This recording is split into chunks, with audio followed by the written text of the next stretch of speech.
Bismillahirrahmanirrahim. Assalamualaikum warahmatullahi wabarakatuh. Alhamdulillahi rabbil alamin. Wa bihi nasta'inu ala umuri dunya waddin. Wa sallallahu ala nabiyyina Muhammadin wa ala alihi wa sahbihi ajma'in. Amma ba'd. Kita panjatkan puja dan puji syukur kehadirat Allah tabaraka wa ta'ala. Pada kesempatan malam yang cerah ini kita kembali diberi kekuatan, kesehatan, hidayah serta taufik dari Allah Jalla wa Ala, sehingga kita bisa kembali menghadiri pengajian rutin tafsir kita ini di Masjid Agung Darussalam Purbalingga.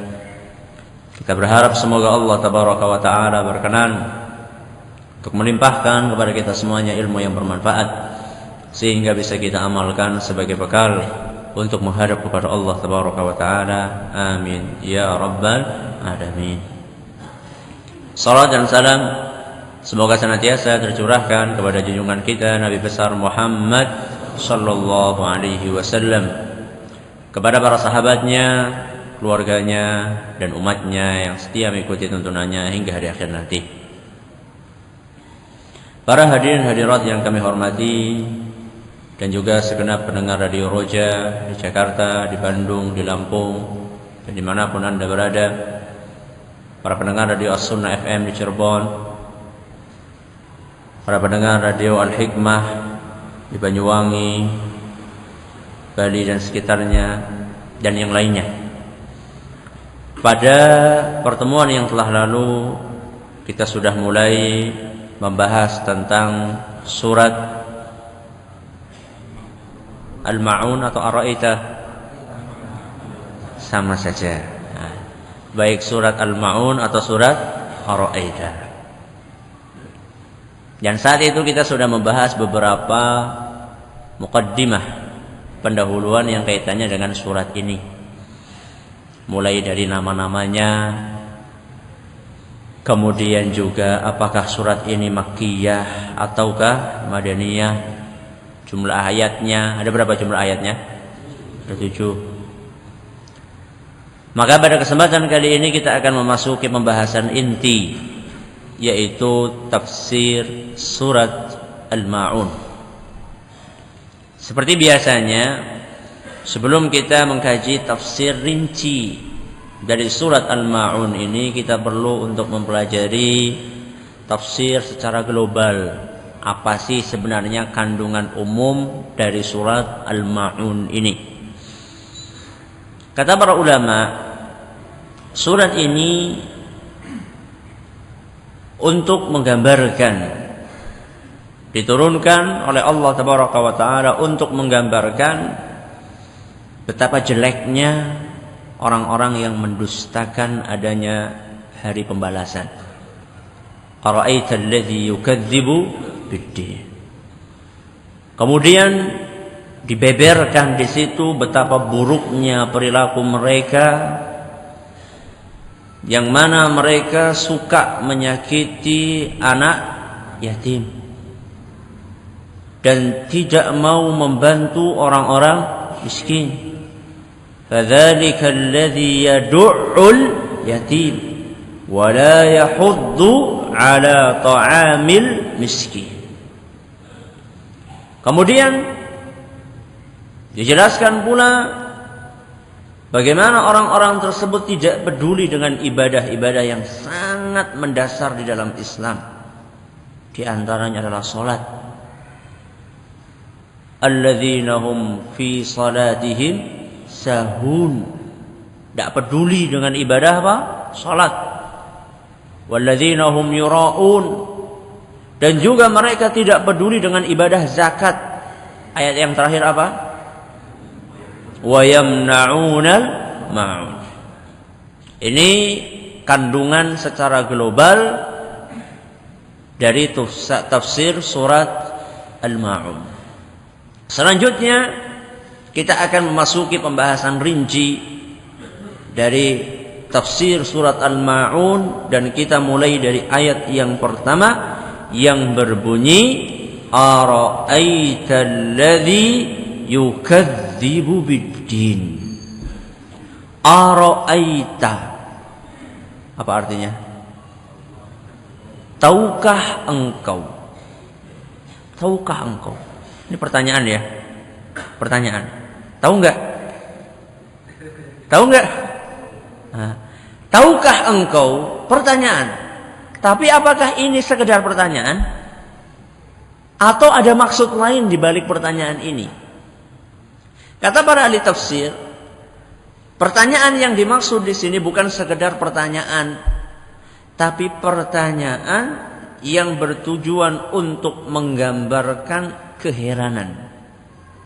Pertanyaan tujuannya untuk menggambarkan bahwasanya yang bertanya itu merasa heran. Dan kadang-kadang bisa jadi pertanyaan itu tidak perlu jawaban. Contoh, seorang bapak melihat anaknya melakukan sederet perilaku yang tidak baik. Satu, mecahkan gelas. Dua, apa? Loh, masa gelas piring semuanya habis nanti. Mecahkan gelas. Terus? Hah? Apa? Berkelahi. Terus? Apa? Bolos. Terus? Janganlah. Mabuk. Pokoknya sederet perbuatan negatif dalam satu hari. Dalam satu hari.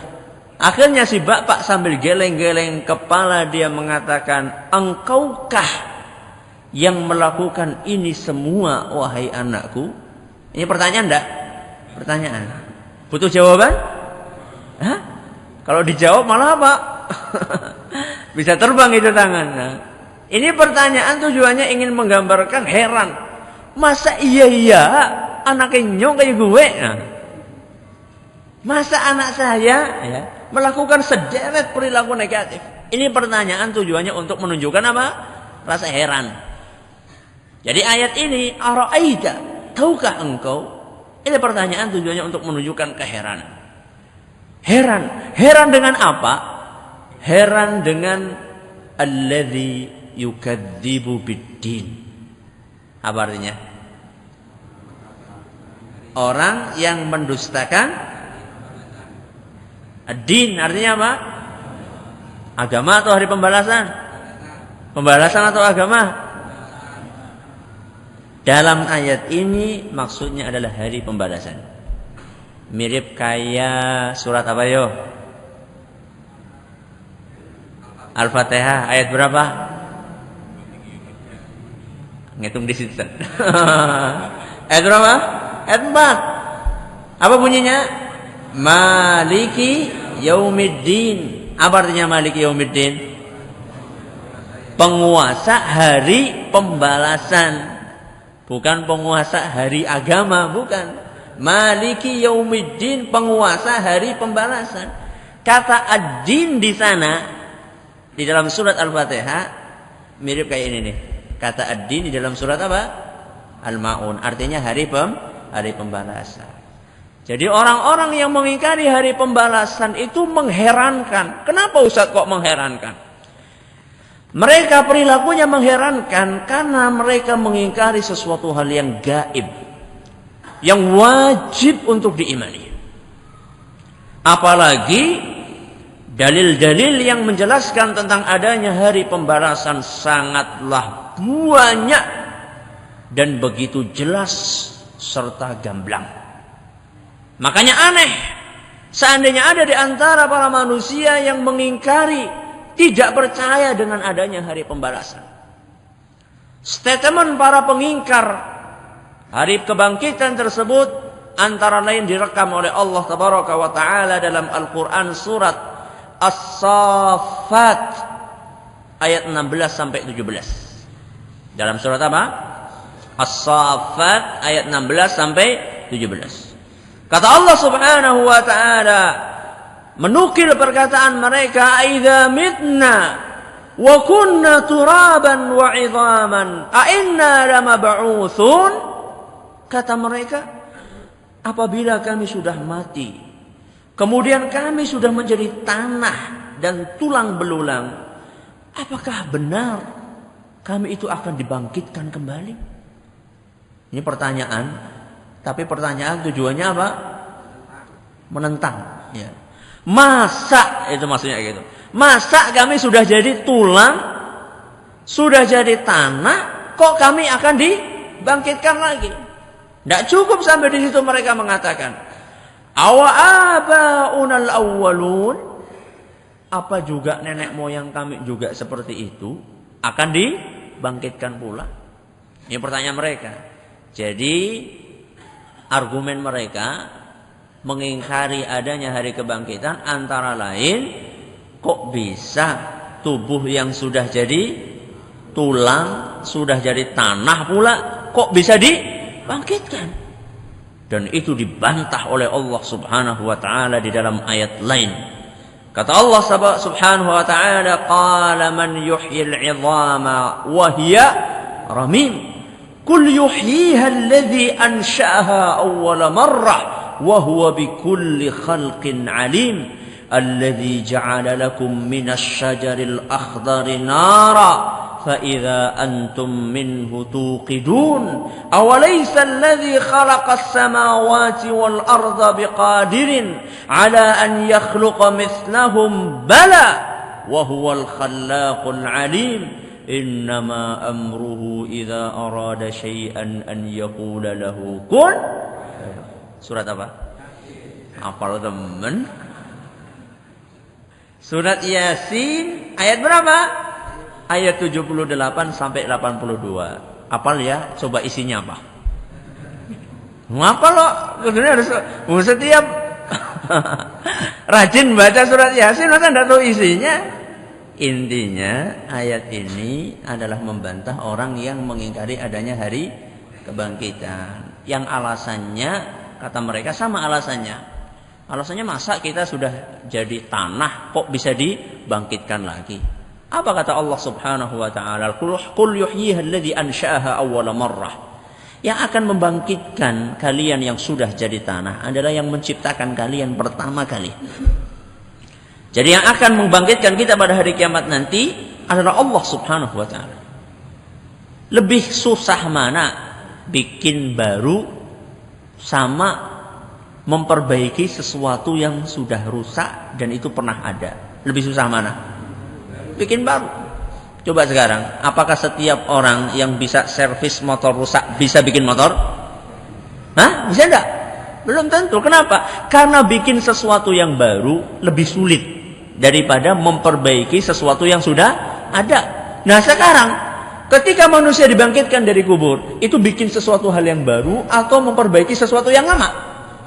Memperbaiki sesuatu yang lama. Lebih mudah. Lawang Allah Subhanahu wa ta'ala itu kuasa untuk menciptakan manusia dari yang tidak ada menjadi ada. Ini saja Allah mampu, apalagi hanya sekedar mengembalikan manusia susunannya seperti semula. Sangat mudah bagi Allah Subhanahu wa taala.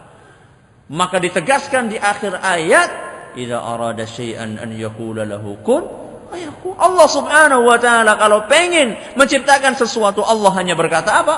Kun. Jadilah. Langsung apa? Jadi. Dibantah oleh siapa? Oleh Allah Subhanahu wa taala. Apa perilaku negatif yang akan ditimbulkan dari orang yang tidak percaya dengan adanya hari kebangkitan? Banyak. Jadi yang namanya orang tidak percaya dengan pembalasan itu akan membuahkan perilaku negatif yang banyak.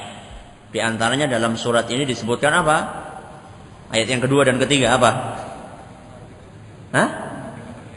Menghardik anak yatim dan tidak mengajak orang untuk memberi sumbangan kepada orang miskin. Jadi dari sini kita bisa mengambil kesimpulan ada korelasi yang sangat erat antara keimanan terhadap adanya hari kiamat dengan baik tidaknya perilaku seorang hamba di dunia. Jadi antara kita beriman atau tidak dengan adanya hari kiamat itu sangat berpengaruh apakah perilaku nanti kita di dunia itu baik atau jelek. Semakin seorang itu percaya dengan adanya hari kiamat, dengan adanya hari pembalasan, maka saat itu dia semakin termotivasi untuk beramal soleh.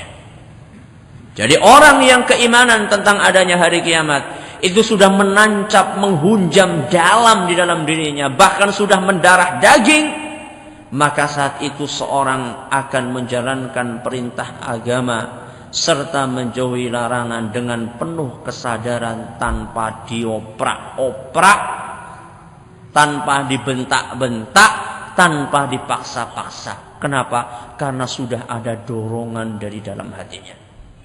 Kebalikannya, orang yang tidak percaya dengan adanya hari kebangkitan atau minimal keyakinannya tipis, maka dia akan berlaku saenae udle dewe.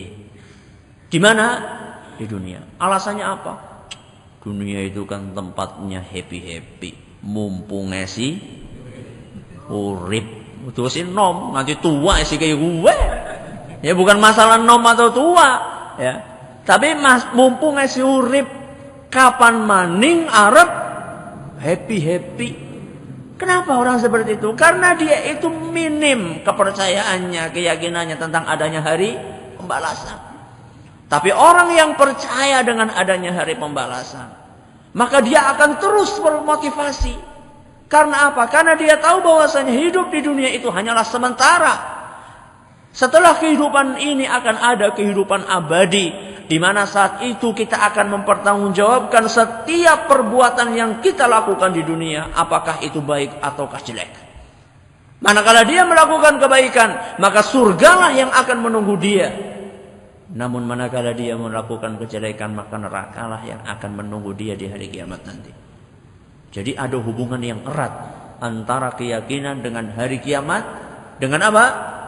Dengan perbuatan seorang hamba baik atau buruk. Makanya dalam hadis Nabi SAW sering sekali dikaitkan antara motivasi amalan baik atau larangan untuk melakukan keburukan dengan keimanan kepada Allah dan hari akhir. Sering kita dengar, barang siapa beriman kepada Allah dan hari akhir. Sering kan? Apa contohnya? Man kana yu'minu billahi wal yawmil akhir fala yu'dhi jarahu. Barang siapa yang beriman kepada Allah dan hari akhir, maka hendaklah jangan menyakiti siapa? Tetangganya. Jadi di sini Allah atau Nabi kita sallallahu alaihi wasallam mewanti-wanti kita, jangan kalian menyakiti tetangga kalau kalian beriman dengan Allah serta apa? Hari akhir. Kenapa? Karena akan kita pertanggungjawabkan di sisi Allah. Mungkin sekarang kita di dunia sebagai orang yang kaya, sebagai orang yang punya kedudukan, sebagai orang yang punya kekuasaan, lantas semena-mena menzalimi orang-orang kecil tetangga kita yang miskin, yang rakyat biasa. Kita serobot tanahnya, kita rampas, kita gusur. Mungkin di dunia kita bisa selamat, tapi di akhirat akan dipertanggungjawabkan. Sedangkan mengambil satu jengkal saja, ya, satu jengkal ini, ya, satu jengkal tanah, ya, nyorok tanah tanggane, walaupun cuma satu apa? Satu jengkal. Itu pada hari kiamat orang tersebut akan disuruh gotong bumi 7 lapis. Bisa orang? Bisa orang? Pendeng. Iya. Cuma satu apa? Hektar. Bagaimana dengan ribuan hektar? Hah? Nauzubillahi min dzalik. Makanya diingatkan di dalam hadis Nabi ini, kalau kalian beriman kepada Allah dan hari akhir, maka janganlah kalian menyakiti tetangga. Kemudian kata Nabi SAW, "Wa man kana yu'minu billahi wal yawmil akhir falyukrim dhaifahu." Barang siapa yang beriman kepada Allah dan hari akhir, hendaklah dia menghormati, memuliakan siapa? Tamunya. Ya. Walaupun tamunya itu datang untuk minta sumbangan. Udah kelihatan bawa kotak, langsung pintunya ditutup. Assalamualaikum. Waalaikumsalam. Orang wonge apa ya? Ana, tapi pada pura-pura turu. Falyukrim dhaifahu. Muliakanlah tamunya. Kalaupun tidak ngasih, minimal ngasih minum, ya. Jadi dia itu ya orang ketang oroli sumbangan ya wis bisa ngombe. Nah, Minimal ya, hormati tamu. Kemudian yang ketiga kata Nabi SAW, "Wa man kana yu'minu billahi wal yawmil akhir falyaqul khairan aw liyasmut." Barang siapa yang beriman kepada Allah dan hari akhir, hendaklah dia berkata baik atau tidak. Jadi di dalam hadis ini Nabi SAW memotivasi kita untuk melakukan amalan yang baik atau untuk menjauhi perbuatan yang negatif dengan keimanan kepada Allah dan hari akhir. Hadis riwayat Bukhari dan Muslim. Masih ada hadis yang lain yang mirip dengan hadis ini. Riwayat At-Tirmidzi dan dinilai hasan oleh Syekh Al-Albani.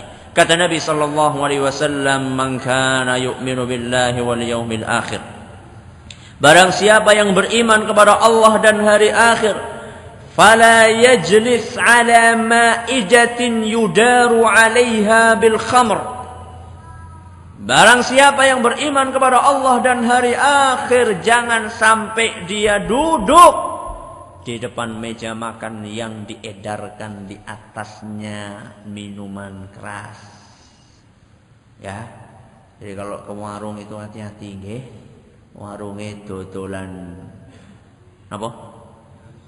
Hah? Apa? Ciu. Apa? Cau. Beda cau sama ciu. Kalau cau enak, ciu saya tidak pernah nyicipi, alhamdulillah. Hah? Hati-hati. Ya, tidak boleh. Tidak boleh kita itu duduk di depan kita ada apa? Meja yang di situ diedarkan apa? Diedarkan minuman keras. Makanya jangan kalau masuk warung tuh tengok-tengok dulu. Nah, apalagi masuk bar. Nah, apalagi masuk diskotik. Wah, udah rahasia umum itu. Bahwasanya diskotik itu ada gitu-gituannya. Nah, ini di sini dikatakan kalau kalian beriman kepada Allah dan hari akhir, jangan kalian duduk di depan meja yang seperti itu. Ya. Ini semuanya menggambarkan kepada kita adanya korelasi yang sangat erat antara keimanan dengan hari kiamat dengan perilaku kita. Dan cara seperti ini mengkaitkan antara perilaku dengan keimanan kepada Allah dan hari akhir juga dipakai dalam Al-Quran. Dan banyak dalam ayat Al-Quran, saya hanya akan sebutkan beberapa contohnya saja. Di dalam surat Al-Baqarah ayat 228. Surat Al-Baqarah ayat 228. Silahkan nanti dibaca sendiri. Ya. Kemudian juga dalam surat At-Taubah ayat 99. Surat apa tadi? At-Taubah ayat berapa? 99.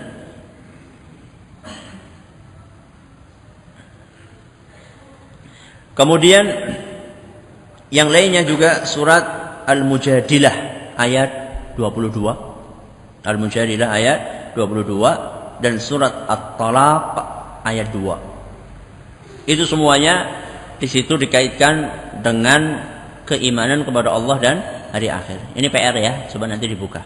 Ya, coba nanti dibuka. Jadi carut marutnya kondisi negeri kita pada kesempatan kali ini atau di saat ini itu sejatinya bersumber dari kerapuhan akidah mereka. Terutama kerapuhan keyakinan mereka tentang hari kiamat. Tahukah Anda maraknya korupsi itu sumbernya adalah dari kerapuhan akidah? Tahukah Anda bahwasanya pergaulan bebas di antara muda-mudi, di antara para pelajar itu gak sumbernya karena kerapuhan apa? Akidah. Makanya kalau misalnya orang ingin memperbaiki negeri kita, mulailah dari memperbaiki akidah. Karena sumber dari seluruh penyakit di situ. Seandainya di sini sudah diperbaiki akidahnya, maka perbaikan berikutnya akan jauh lebih mudah. Orang korupsi, karena apa? Karena dia takutnya sama siapa? Sama KPK. Takutnya sama KPK. Dia tidak takut sama Allah Subhanahu wa ta'ala. Buktinya tidak takut apa? Buktinya kalau misalnya tidak diawasi sama KPK, dia cepat-cepat korupsi. Anak muda-mudi yang melakukan pergaulan bebas, Seringkali mereka sumbernya adalah karena mereka tidak sadar bahwa setelah kehidupan yang fana ini masih ada kehidupan di mana kita harus mempertanggungjawabkan perbuatan kita pada hari kiamat nanti. Mereka kira, wah ya sudah, setelah mati ya sudah, tidak ada kehidupan yang lain. Jadi kalau misalnya kita ingin memperbaiki negeri kita yang sudah sedemikian carut marut, maka perbaikilah dari akidahnya pertama kali. Maka insya Allah saat itu negeri kita akan baik. Orang-orang yang merasa lepas dari hukuman di dunia, bisa menghindar dari penjara saat ini, bisa lolos dari pengadilan.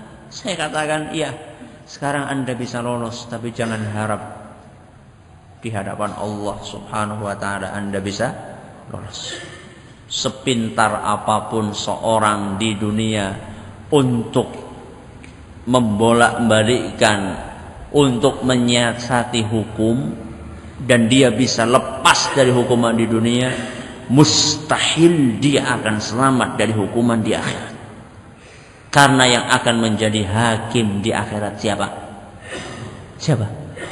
Allah Subhanahu wa ta'ala. Kalau di dunia masih disuap, tidak mau. Soalnya nyuapnya sedidik. Nah, suap berapa? 10 juta. Oh, 10 juta. Tapi begitu ditambah 01 atau ditambah 02, gimana? Sebentar, pikir-pikir. Nah, kalau di dunia masih bisa disuap, tapi kalau di akhirat mau nyuap apa? Mau nyuap siapa? Allah Subhanahu wa ta'ala tidak mungkin akan disuap. Karena pengadilan pada hari akhirat sangatlah adil, dan seluruh perbuatan seorang hamba akan dipertanggungjawabkan saat itu. Kata Allah Subhanahu wa ta'ala, "Wa nadha'ul mawazinal qista liyaumil qiyamah." Dan kami akan memasang timbangan yang sangat tepat dan akurat pada hari kiamat.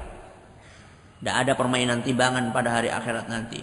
Fala tuzlamu nafsun syai'a, dan tidak ada seorang pun yang akan dirugikan walaupun sedikit. Baik itu orang yang baik maupun orang yang buruk, semuanya akan mempertanggungjawabkan amalannya sesuai dengan apa yang dia lakukan, apakah itu buruk atau jelek. Dan tidak akan ada dizalimi satu pun. Itulah pembalasan dari Allah Subhanahu wa ta'ala. Wa in kana mithqala habbatin min khardalin ataina biha wa kafa bina hasibin. Sekalipun hanya seberat biji sawi, pasti kami akan mendatangkannya, dan cukuplah kami yang membuat perhitungan. Al-Quran surat Al-Anbiya ayat 47. Maka ayat ini dan ayat-ayat yang lainnya memberikan pelajaran yang sangat berharga kepada kita tentang adanya korelasi yang sangat erat antara apa tadi? Antara keimanan dengan adanya pembalasan dengan kebaikan atau keburukan perilaku kita di mana? Di dunia ini. Semoga apa yang sudah kita pelajari pada kesempatan kali ini bermanfaat bagi kita semuanya. Amin ya rabbal alamin. Silahkan kalau ada yang bertanya. Kita mulai dari pertanyaan pertama. Bagaimana hukumnya menggerakkan telunjuk saat tasyahud dalam sholat? Bagaimana sanad hadis tersebut? Menggerakkan telunjuk, ya. Kalau kita tasyahud kan kita mengacungkan apa? Telunjuk. Apakah telunjuknya itu digerak-gerakan atau cuma diacungkan? Boleh dua-duanya. Boleh dua-duanya karena hadisnya sama-sama sahih. Baik yang menggerakkan telunjuk maupun yang sekedar apa? Mengacungkan. Makanya kalau jenengan lihat di samping jenengan ada yang goyang-goyang, itu jangan ditertawakan. Ya, karena itu ada argumennya, ada hadisnya, dan hadisnya sahih insyaallah. Seingat saya saat itu skripsi S1 saya bahas masalah itu. Skripsi S1 saya bahas masalah apa sih hukumnya apa? Menggerak-gerakkan jari telunjuk ketika tasyahud. Hadisnya sahih. Maka silahkan yang mau menggerakkan juga boleh, yang mau tidak menggerakkan juga tidak apa-apa karena hadisnya juga sahih. Ya. Ya. Bagaimana dengan orang Islam yang percaya dengan adanya reinkarnasi? Jadi mungkin kalau istilah Jawa itu nitis ya. Nitis sekang bae, kemudian apa? Wah ini turunan bae kayak sakti. Nah. Atau yang lebih parah itu dari manusia kemudian pindah jadi monyet atau jadi harimau, sehingga harimaunya itu harimau yang sakti ya. Ini bukan bagian dari Islam, bukan bagian dari Islam. Itu adalah keyakinan-keyakinan orang-orang yang tidak beragama atau beragama dengan agama non-agama samawi.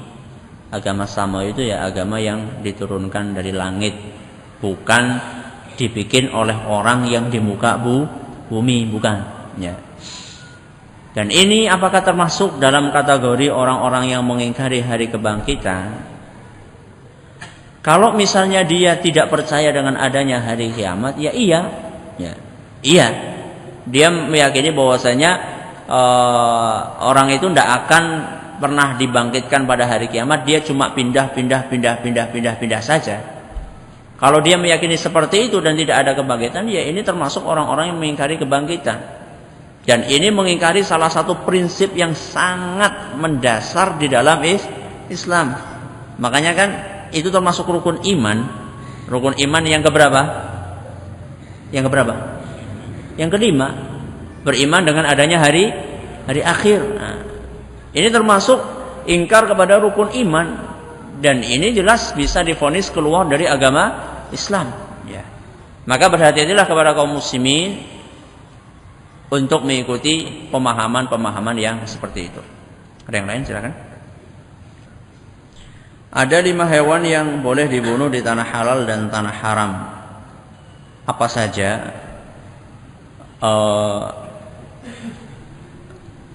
Saya sebutkan yang saya ingat ya. Saya sebutkan yang saya ingat. Di antaranya yang kemarin sudah kita sebut yaitu tikus. Ya, tikus. Kemudian ular. Apa? Ular. Kemudian kalajengking. Lalu burung apa? Saya lupa, yang 2 saya lupa. Daripada nanti salah, mendingan saya apa? Cicak. Itu ada hadis lain kalau cicak. Tapi yang jelas itu ada apa? Ada 3 ya. Yang pertama ada 5, cuman saya lupa yang 2-nya. Yang pertama adalah apa? Tikus. Yang kedua ular, kemudian kalajengking. Jadi kalau misalnya ngelihat ular, ya tidak apa-apa dibunuh, ya tidak apa-apa dibunuh kalau berani, kalau berani. Tapi hati-hati ketika membunuh ular, itu bisa jadi ular itu ular jadi-jadian. Ya benar, iya, ular jadi-jadian maksud saya itu dia itu bukan binatang, tapi dia adalah jin yang menyamar jadi ular.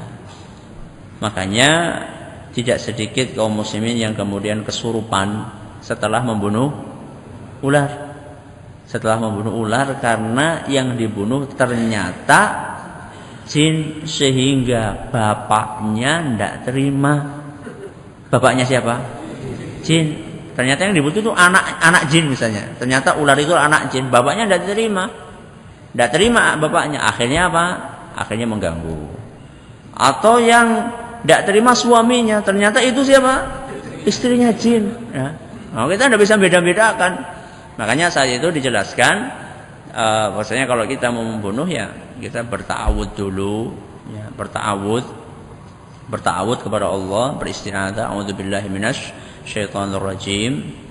Kalau seandainya ularnya itu maktuing, apa? Hilang. Oh, berarti itu bukan binatang, tapi itu jin. Kalau misalnya panjenengan ta'awud malah tambah apa? Nah, silakan panjenengan boleh lari, boleh bunuh, silakan, bebas ya. Yo iya, kalau misalnya tidak berani ya udah lari aja. Nah, jadi itu perlu dicermati juga ya, perlu dicermati juga. Ya, yang lain silakan. Apakah sahih hadis yang menjelaskan bahwasanya hewan itu membunuhnya tidak boleh dibakar? Sahih. Ceritanya adalah ketika Nabi SAW bepergian dengan para sahabatnya. Kemudian di tengah jalan Nabi SAW menunaikan hajat, ya, buang hajat. Nah, ketika Nabi SAW sedang buang hajat, ada di antara para sahabat Nabi SAW yang melihat ada sarang burung. Ada sarang burung, di situ ada anak-anak burung. Kemudian sama mereka diambil itu anak burungnya. Lalu induknya datang, dia apa? Mengepak-epakkan sayapnya, kelihatan kehilangan anaknya. Nah, ketika burung itu sedang mengepak-epakkan sayapnya, Nabi SAW datang. Kata Nabi SAW, "Man faja'a hadhihi biwaladiha."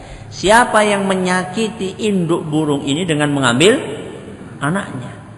Maka salah seorang sahabat mengatakan, "Anak, saya wahai Rasul." Kata Nabi SAW, "Rudduha ilaiha." Kembalikan anaknya kepada induknya. Setelah itu Nabi SAW menengok lagi, ada perkampungan semut dibakar. Ada perkampungan semut dibakar. Kata Nabi SAW, "Man haraka hadhihi." Siapa yang membakar perkampungan semut ini? Kata salah sahabat, "Ana ya Rasulullah, saya wahai Rasul." Kata Nabi SAW, "Innahu la yanbaghi an yu'adziba bin nari illa rabbun nar." Tidak ada yang boleh menyiksa dengan api kecuali yang menciptakan api tersebut. Yaitu siapa? Allah Subhanahu wa taala. Jadi jangan dia apa? Jangan dibakar.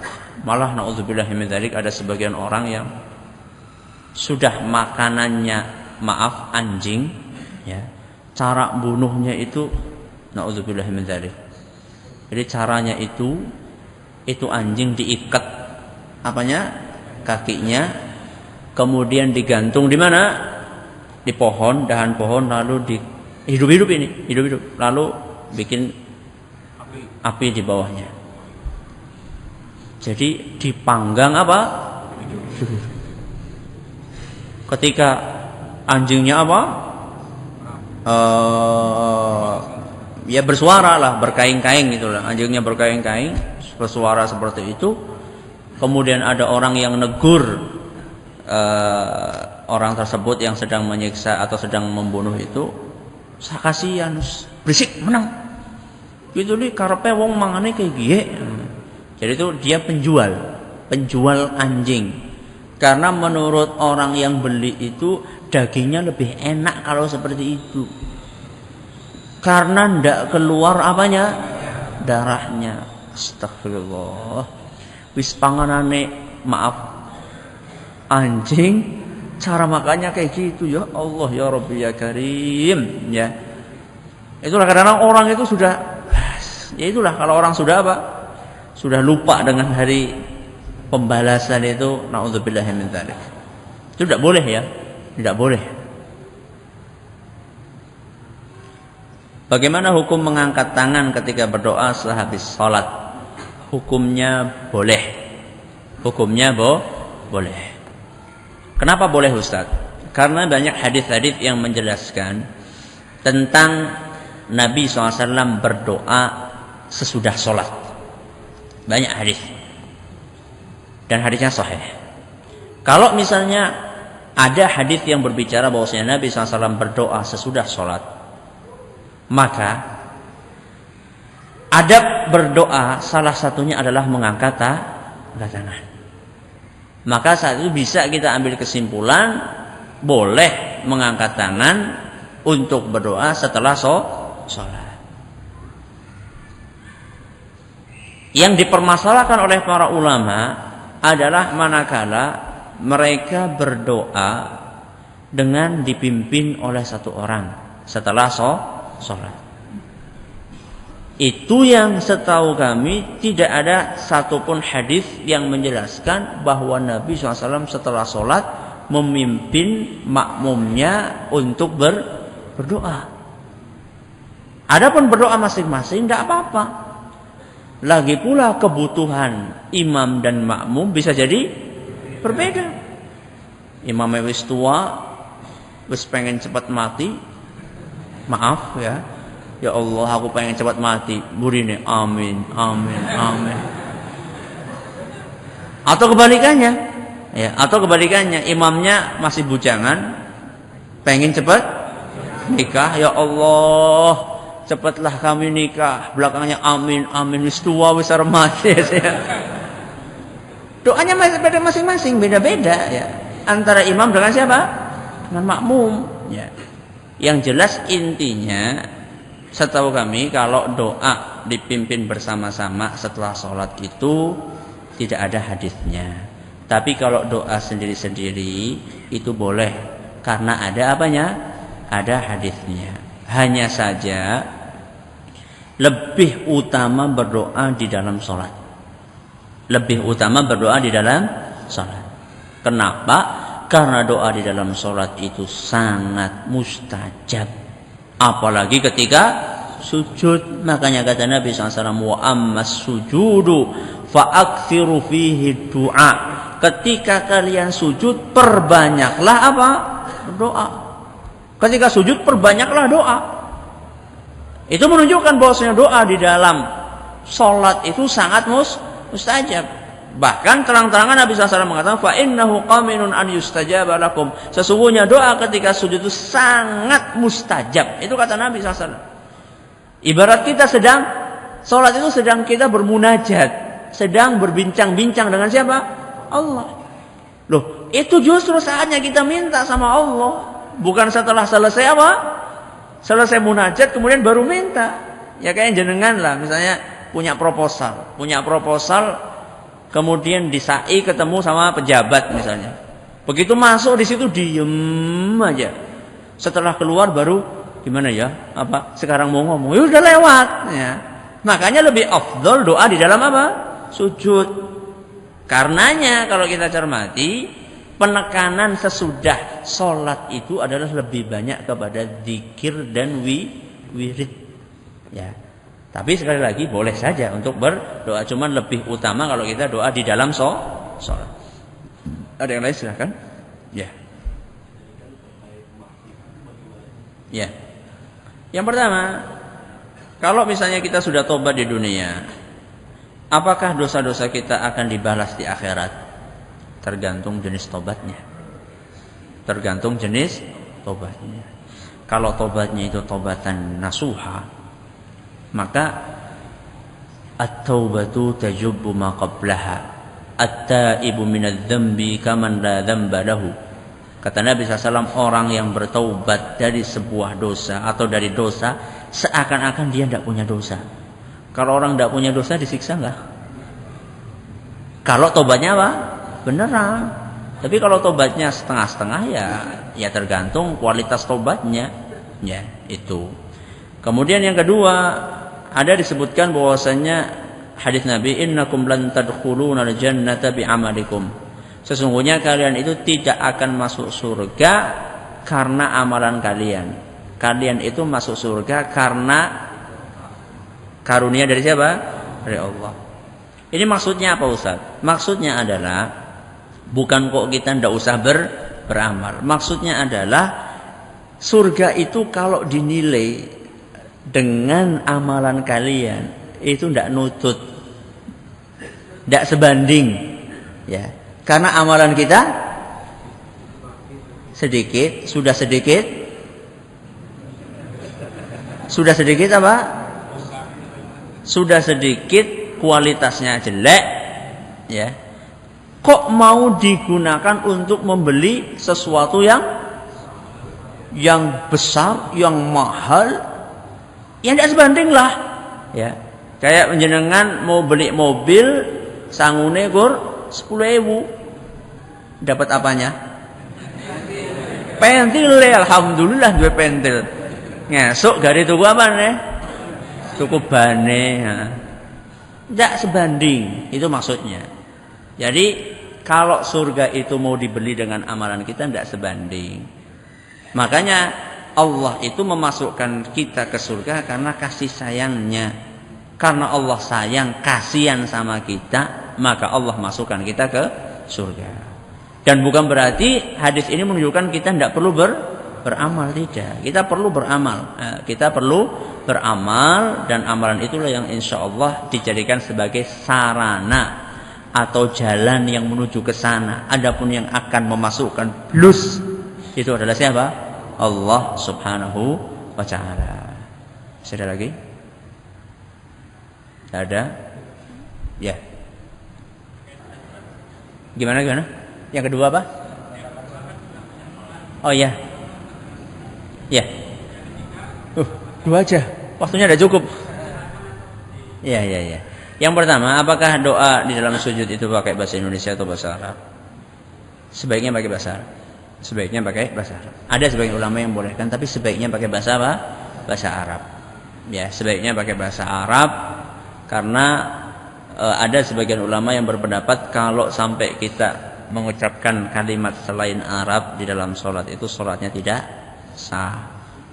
Maka lebih baiknya kita pakai bahasa Arab. Makanya disitulah kita perlu belajar doa-doa Nabi SAW.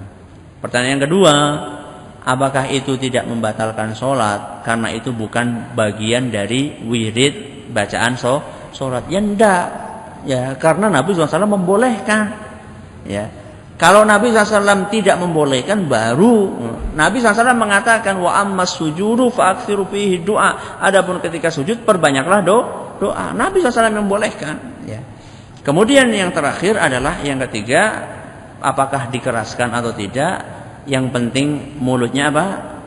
Yang penting mulutnya bergerak. Wallahu ta'ala a'la wa alam. Terima kasih atas perhatiannya. Mohon maaf atas segala kurangnya. Subhanakallahumma wa bihamdika asyhadu an la ilaha illa anta astaghfiruka wa atubu ilaik. Assalamualaikum warahmatullahi wabarakatuh.